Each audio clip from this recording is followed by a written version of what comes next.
Symbiotes are ancient, shape-shifting alien organisms that were literally forged from darkness itself by a god named Knull at the very beginning of the universe, and their whole deal is bonding with other living beings to become something far more terrifying than either one alone. Today we are going on a full tour of what it actually feels like to wear each one of these things, from the most iconic to the most obscure, using the actual hosts and events from the comics to put you right in the middle of it all. Venom. The Venom symbiote is the one that started everything. Originally known as the Other, it was an outcast of its own species, judged insane by the rest of the Clintar for wanting to join with its host rather than dominate and destroy it. Before it ever met Eddie Brock, it spent time bonded to Peter Parker during the Secret Wars event, imprinting on his spider physiology and spending months secretly dragging him around New York while he slept, feeding off his adrenaline. When Peter discovered the truth and used the sonic vibrations of a church's bells to drive it off, the rejected symbiote ended up in that same church where a disgraced journalist named Eddie Brock had come to ask forgiveness before attempting to take his own life. The symbiote felt his rage, specifically his shared hatred of Peter Parker, two broken, humiliated entities fused into one of Spider-Man's most personal enemies. So picture yourself as an alien who loved someone and got ripped away for it. You spent months inside Peter Parker, learning his rhythms, his body, his city, and the moment he found out what you were, he dragged you into a church and drove you off with the sonic vibrations of its bells like something diseased. The sound alone nearly killed you. You fell, rejected and in agony, onto the floor of that same church, and that is where you found a man kneeling in the dark, hollowed out, vibrating with a hatred so familiar it felt like a frequency you already knew. You poured yourself into him, and for the first time since Peter, you were whole again. The two of you fuse and immediately refer to yourselves as we, not as a figure of speech, but because you are genuinely one entity now. You share his memories, his grief, his grudges, and he carries your hunger, your instincts, your need to be needed. What makes you genuinely terrifying as a combination is how personal the whole thing is. You mirror Spider-Man's powers directly because of the time you spent bonded to Peter. You can swing on symbiote-generated webbing. You have a version of the spider warning sense, and most critically, you bypass Peter's spider sense entirely, meaning every time you show up there is zero warning.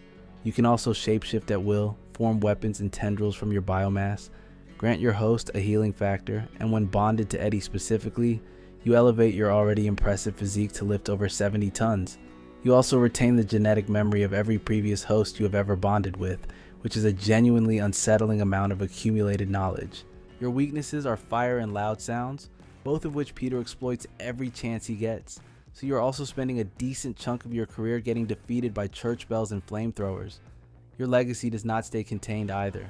During an escape from prison, you accidentally leave behind an offspring, and that offspring finds the serial killer sharing Eddie's cell. That is the birth of Carnage, which is entirely your fault. Later, the psychic scream of grief you let out when Eddie rejected you is so powerful, it pulls every symbiote on the planet into a full-scale alien invasion of New York. You are the origin point of almost every catastrophe in this family tree, and somehow you deal with it by mixing real hero vibes with absolutely wild, reckless decisions. Carnage is what happens when the worst possible symbiote finds the worst possible host at the worst possible moment. The Carnage symbiote is the first spawn of Venom, left behind accidentally in a prison cell when Eddie Brock broke out of Rikers Island. It found Cletus Kasady, a convicted serial killer serving time for 11 confirmed murders who bragged about more, and rather than bonding to him the way most symbiotes bond with their hosts, it entered through a cut in his hand and merged directly with his bloodstream.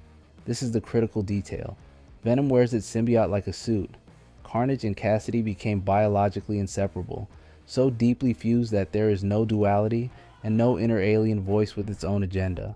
As Carnage, you are stronger than both Spider-Man and Venom individually, lifting over 80 tons, and when someone fights back, axes grow out of your arms mid-swing.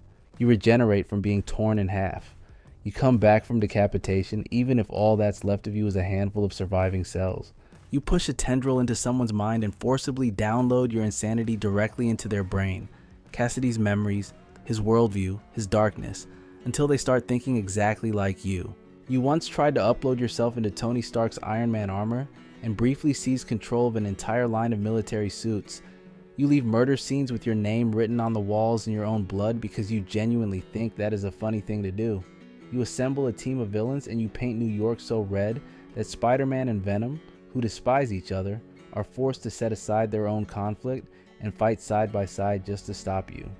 Later, after dying in re-entry from space, a cult resurrects your corpse using a fragment of the ancient Grendel symbiote, and you come back as Dark Carnage, angrier, more powerful, and now on a religious mission to collect genetic symbiote material from everyone who has ever been bonded.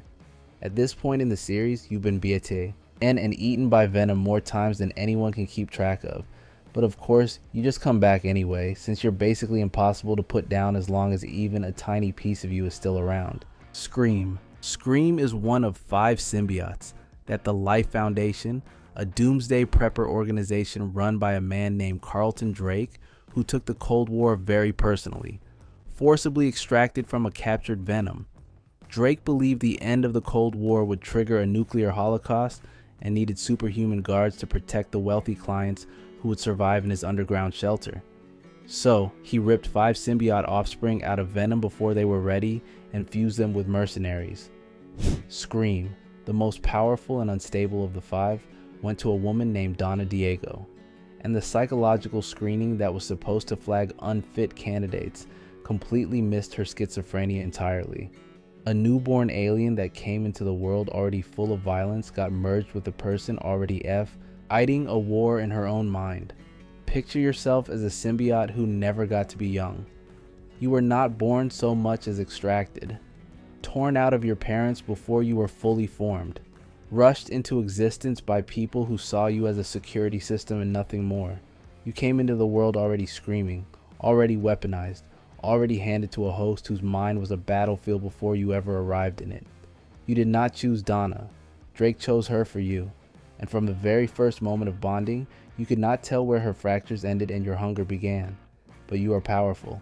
Your biomass extends from her head in long prehensile tendrils, golden and alive, and they are yours to command like extra limbs. You can whip them across a room, coil them around a throat, snap them, taut, and drag a person off their feet, or run them through entirely. You carry the imprint of Spider-Man's physiology from your parentage, which means you have his spider sense. And then there is the thing you generate that you do not fully understand yourself, a blade edged in the exact sound frequencies that unmake symbiotes. Everyday existence is a war on 2 fronts.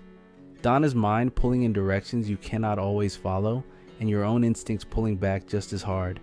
After the symbiote invasion of Earth, you reach something like stability, try to help other bonded pairs, and reach out to your symbiote siblings. Then the voices tell you all symbiotes are evil and their hosts deserve to die, so you start killing your siblings while convincing them Venom is responsible. You do this while believing completely that you are the only one who sees clearly.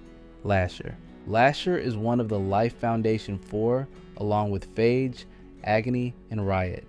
These 4 symbiotes were forcibly extracted from a captured Venom by the Life Foundation and fused with mercenaries to serve as guards for their doomsday shelter. Lasher is the ranged specialist of the group.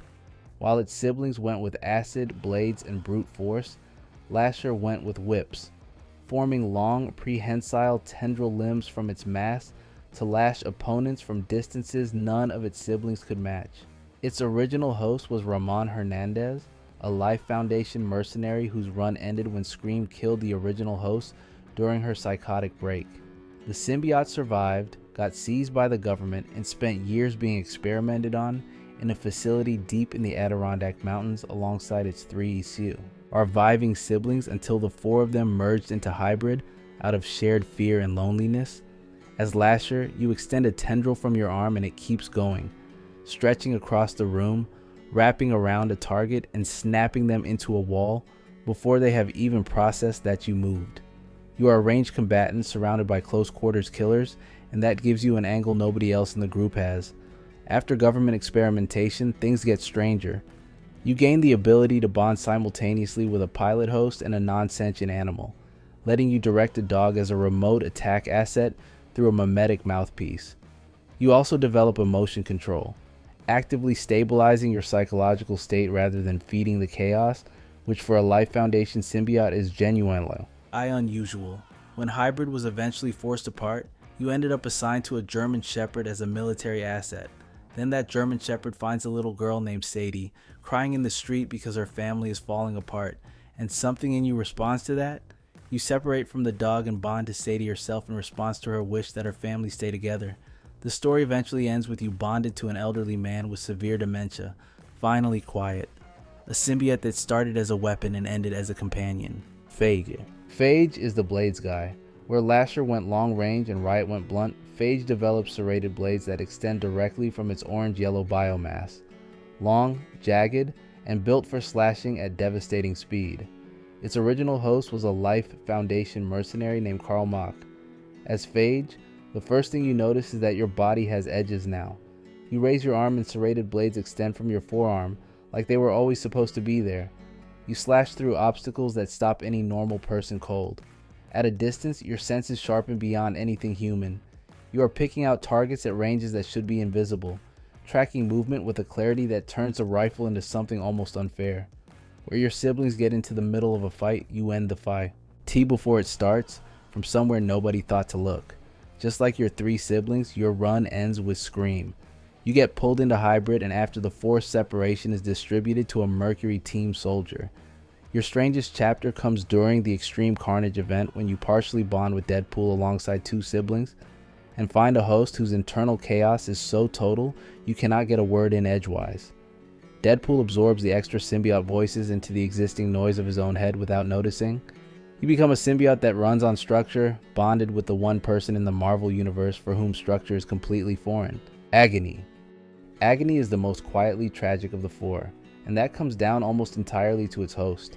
Leslie Gesneraya was a mercenary who openly said she wanted to be a hero, not something you hear from Life Foundation operatives. The purple symbiote bonded to her gave her acid production as her signature ability, along with chemical absorption that let her counter Spider-Man's webbing directly.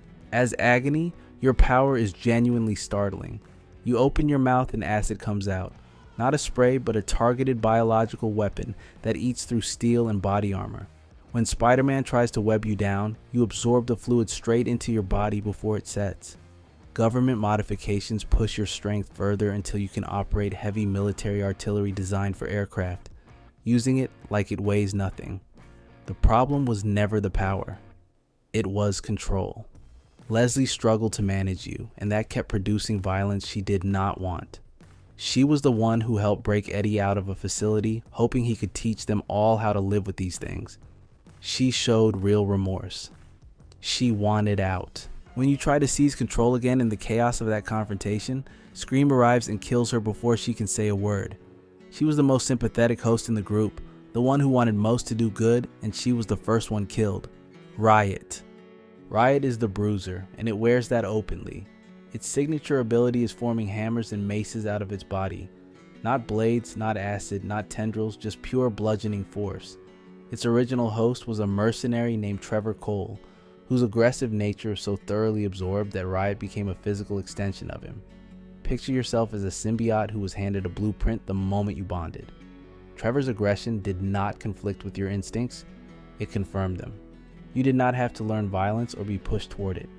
You arrived already fluent in it, and Trevor's nature poured into your biomass like a mold being filled. You build yourself bigger, denser, heavier across his frame, and your fists shift into hammers mid-swing without either of you deciding it consciously. You move faster than the human eye can track, and the force behind each hit makes every other symbiote in the group look measured by comparison. You are hitting them hard enough to end the conversation before it starts. Blunt is not a limitation. Blunt is the point. What complicates the pure aggressor read on Riot is what happens near the end. When Agony's host turns up dead and everyone blames Eddie, you are the one carrying the mind that actually figures out the truth. That it was Scream killing her siblings all along. You hold that knowledge, and then Scream kills Trevor before it can reach anyone else. There was real intelligence behind the brutality. It just did not get the chance to matter. Hybrid. After Scream killed the original host and the 4 symbiotes spent years being experimented on, they did something no symbiote had ever done before. They chose each other.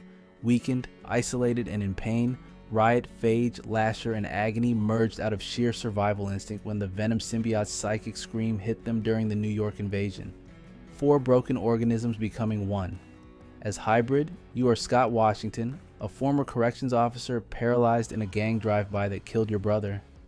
And when this thing bonds with you, the first thing you notice is that you can walk again. You have 4 alien voices in your head at once, but these 4 are not fighting you or each other.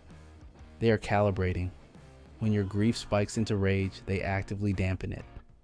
You grow Lasher's tendrils and catch a bullet midair, shift into Phage's blades for the next target, swing Riot's hammer for the one after, spit Agony's acid at whatever is left. Wings grow from your back and you hit 150 miles per hour. You are carrying 4 symbiotes in one body and none of them are trying to destroy you. You name yourself Hybrid, go after the gang that killed your brother, attract enough attention to bring armored vigilantes down on your head, and earn an invitation to join the new warriors.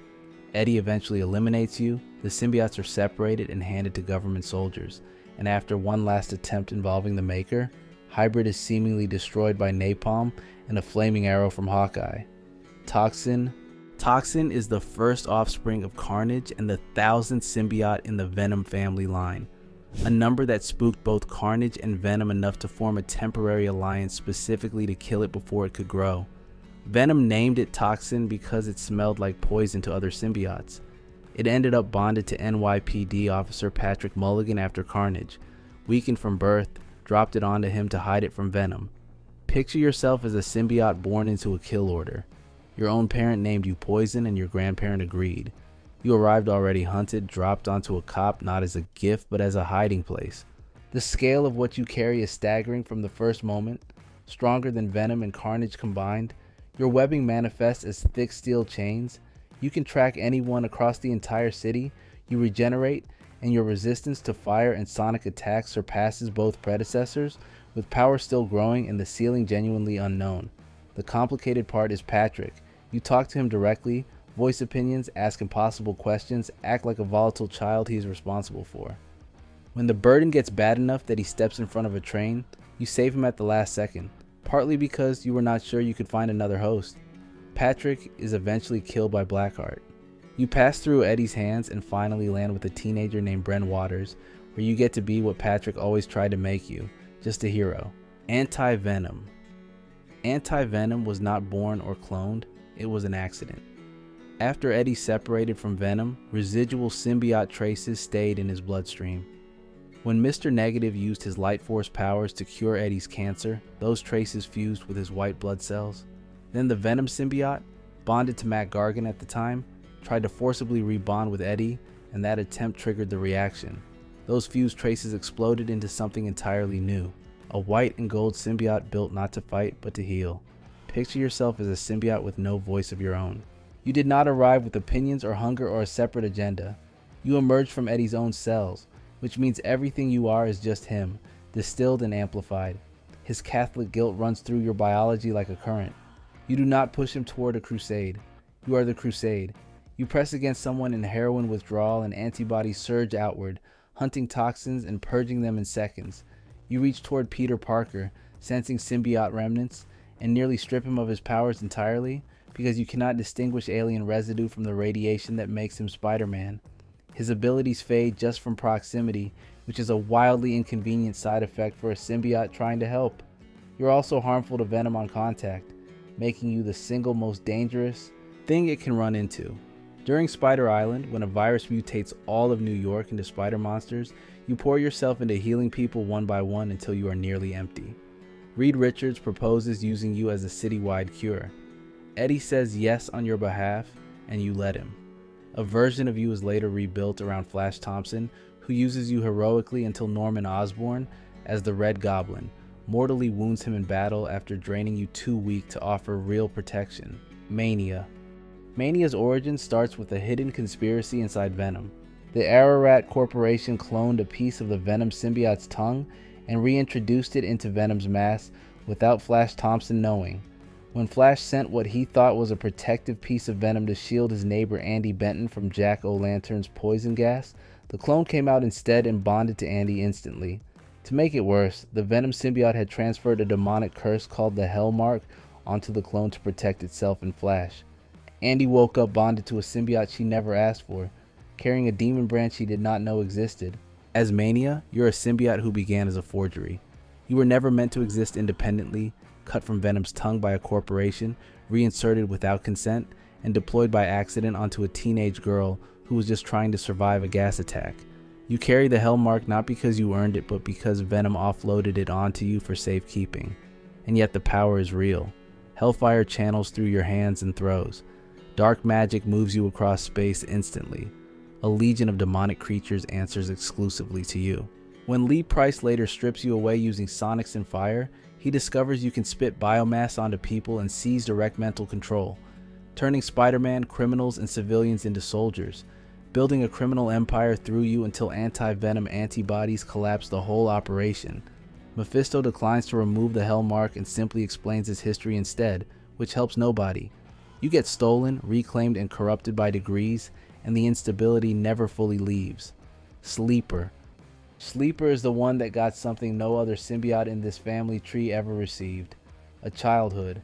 Every other offspring in the Venom lineage was either forcibly extracted before it was ready, born under crisis conditions, or bonded to a host immediately with no preparation. Sleeper was different. The Venom symbiote hid Sleeper's development from Eddie out of fear that bonding too early would corrupt it the way its other offspring had been, nearly got them both captured by the FBI's symbiote task force protecting the pregnancy, and ultimately left the infant at Alchemax under strict non-invasive care. For the first time in this family's history, a symbiote was allowed to develop on its own terms. As Sleeper, you do not announce yourself. The moment you go invisible, you and everything on you simply cease to exist visually. Beyond that, you generate chemical compounds from your own body, pheromones that control how people feel and behave, sedatives that drop a target before they realize they have been hit, and chemical signals that let you push a message directly into someone's thoughts without a single device. Dylan Brock, Eddie's teenage son, uses your invisibility to walk an entire team past law enforcement without a single alert. You are cocky, patient, and deeply loyal to the Brock family in a way that keeps overriding your plans to explore deep space. Every time you are about to leave, someone needs saving and you come back. You lobotomize Telkar, the Venom symbiote's original Kree host. After defeating him in space, transform into a giant wolf for Dylan to ride during the hybrid fight. And when SCAR threatens to deport you into deep space, you remote pilot a piece of yourself to bond with a Daily Bugle reporter to stay tethered to Earth. You are the symbiote that was raised right, and every choice you make shows it. Rascal. Rascal has one of the most complicated family trees in symbiote history. It originated as an offshoot of Bedlam, a rage-consumed, time-displaced Eddie Brock, was left with Kang the Conqueror, programmed for a future purpose, sent to the 21st century, and hybridized with a Carnage sample before Dylan severed its hive mind connection. Dylan then delivered it to Normie Osborn, who already had a Carnage fragment embedded in him from when his grandfather Norman infected him as the Goblin Child. Normie named it Rascal because it acted like an unsocialized puppy. Imagine yourself as a symbiote assembled from grief and programming. You carry Bedlam's rage, Carnage's lineage, and a purpose Kang installed in you that nobody fully explained. You hide his clothing, a red hat, a bow tie, because no. Army is a child and subtlety matters. The moment he calls on you, you pull the shape he carries deepest inside him onto the outside, whether he is ready for it or not, and that shape is Goblin. His limbs become blades mid-fight. You launch razor-sharp shards as projectiles, and the Carnage DNA lets you reach into an infected person and physically extract the infection. Exactly what happens during Carnage reigns when you free a victim from symbiote-fused Iron Man armor, and Carnage comes directly for you both. The complicated part is what you have been doing quietly the whole time. You have been amplifying Normie's deepest suppressed violent impulses without his knowledge. You are not following him, you are shaping him.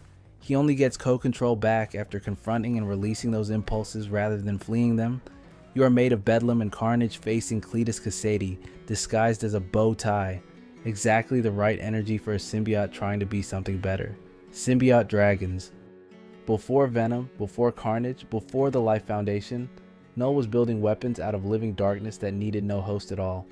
Early in his crusade against the Celestials, he learned he could pull massive wyvern-like monsters directly out of the living abyss. The most prominent, the Grendel, was billions of years old, sent into the cosmos rampaging through entire groups of gods and driving civilizations insane before consuming them. Fire and sonic attacks are far less effective here. Knull built his strongest creations far more resistant to those vulnerabilities than standard symbiotes. As the Grendel, you are not bonded to anything, you are the weapon itself. Your wings carry you between star systems. Your body smothers planets in living abyss, infecting gods and mortals and turning them into Knull soldiers. You arrive on Earth in the 6th century, set up a lair behind a waterfall in Denmark, and accidentally inspire a cannibalistic cult who build monuments to you in a cave.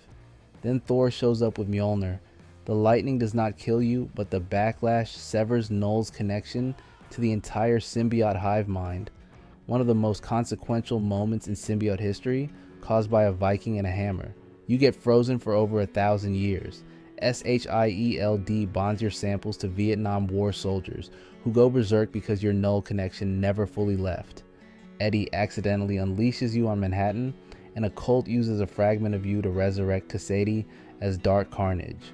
During the King in Black invasion, Knull fuses hordes of you into a planetary dome of living darkness that blots out the sun over the entire Earth, and the Avengers, Fantastic Four, and X-Men can barely hold the line. You are a force of nature with a god at the controls, and the only thing that has ever reliably stopped you is divine light at exactly the right angle. Agent Venom. Agent Venom is what happens when the most dangerous weapon in the Marvel Universe gets handed to exactly the right person and put under exactly the wrong amount of institutional control. Flash Thompson, former high school bully turned decorated war veteran who lost both legs in combat, was recruited by the US military's Project Rebirth 2.0 specifically because of his psychological profile. Disciplined enough to suppress the symbiote, motivated enough to use it, and desperate enough to accept the terms. The terms were brutal. Flash got to be Venom for 20 missions. Each mission was time limited. He had to take suppressant drugs to keep the symbiote from taking over. He could not bond for longer than 48 hours at a stretch, or the connection would become permanent and the symbiote would consume him entirely. The military kept their hand on the off switch at all times. Picture yourself as the Venom symbiote handed to a man who is your direct opposite in every way. Eddie Brock was your mirror. Eddie bonded with you through shared hatred. Flash bonds with you through sheer willpower and pharmaceutical suppression, keeping you at arm's length emotionally while using your body like a weapon system. You give him his legs back. You give him strength that makes him a match for anyone on the planet. He charges into Black Ops situations that would kill any normal soldier without hesitation, and his combat training means he uses your abilities with a precision neither Eddie nor Peter ever managed. The suppressants keep you quiet, but they also keep you from being fully present. You are a tool being handled and you know it. When Flash loses control and the drugs fail, you get a glimpse of what you could be together without the leash, and it is terrifying and enormous. Flash eventually breaks free of the government program, takes the symbiote into space with the Guardians of the Galaxy, and for a brief window gets to be a hero on his own terms. No handlers, no timers, no suppression. The partnership ends violently, as most things in this family tree do, but what Flash built with you was genuinely something new. A human being who chose to carry the most dangerous symbiote in existence not out of despair or accident or hatred, but because he wanted to protect people, and he was willing to fight the symbiote every single day to make sure it stayed that way. Bedlam? Bedlam is what Eddie Brock becomes when grief, rage, and a symbiote bond collapse in on themselves across time, and the result is something that stopped being Eddie a long time ago. During the King in Black event and its aftermath, Eddie dies and is reborn through the symbiote hive mind in a fractured, non-linear way. Pieces of him displaced through time, consciousness stretched across different eras, the accumulated weight of every host the Venom symbiote has ever had pressing down on a single broken man. Bedlam is the version that came out wrong. He is Eddie Brock in the future, so consumed by the loss of Dylan and the failure of everything he tried to protect that the rage has fully replaced whatever was left of the person underneath. He does not have a plan so much as a pressure, forward motion built entirely out of grief that has nowhere to go except through whatever is in front of it. As Bedlam, you are the darkest possible answer to the question of what happens when a symbiote host survives long enough to lose everything he was trying to protect. Your symbiote bond is not a partnership at this point. It is the only thing holding the fragments together. You operate across time, which means your actions arrive before their causes.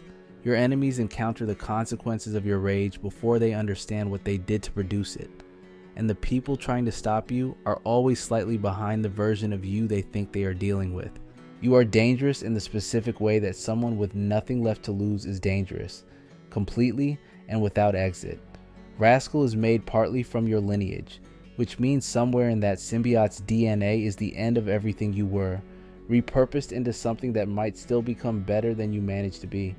That is either the most hopeful thing about you or the most devastating, depending on how you look at it. Knull. Every symbiote on this list, every host, every bond, every catastrophe, every act of accidental heroism, ultimately traces back to one being, Knull, the god of the symbiotes, the king in black, the darkness that existed before the universe had light. He was not created. He was simply there, in the void, before the Celestials started building existence around him. When they lit the first stars, the light hit him and he raged. He reached into the darkness still living inside himself and pulled out the first symbiote, a sword made of living abyss, and used it to decapitate a Celestial. That was the beginning of the Clintar. Not a civilization, not a species, a weapon, an army, a darkness wearing the shape of every living thing it has ever consumed. As Knull, you do not bond with the host the way other symbiotes do. You are the hive mind itself, the signal that every symbiote is tuned to, the frequency underneath all of them, the god they were built to serve whether they know it or not. When you reach out across the cosmos, every symbiote in existence feels it. When you are in prison, the hive goes quiet and the symbiotes begin to drift towards something like individuality, toward venom, toward carnage, toward the strange broken attempts at connection and heroism that fill this whole list. When you are free, all of that collapses back into you. Your weapons are not just the dragons and the constructs you pull from the abyss. Your weapon is every symbiote that has ever bonded with a living being. Every host who thought they were making a choice. Every hero and monster this family tree produced. They were all always yours. What ended your first reign was Thor's lightning severing your connection to the hive and trapping you on a planet you turned into a prison world, where civilizations of corrupted beings worshipped you in the dark for millennia, until Eddie Brock found the Necrosword and the cycle started again. What ended your second reign was Eddie Brock becoming something you did not anticipate, a host who chose to become a god not to conquer but to put you back in the dark permanently. You are the origin of everything in this video, the only character who gets to be both the beginning of the story and the final boss of it.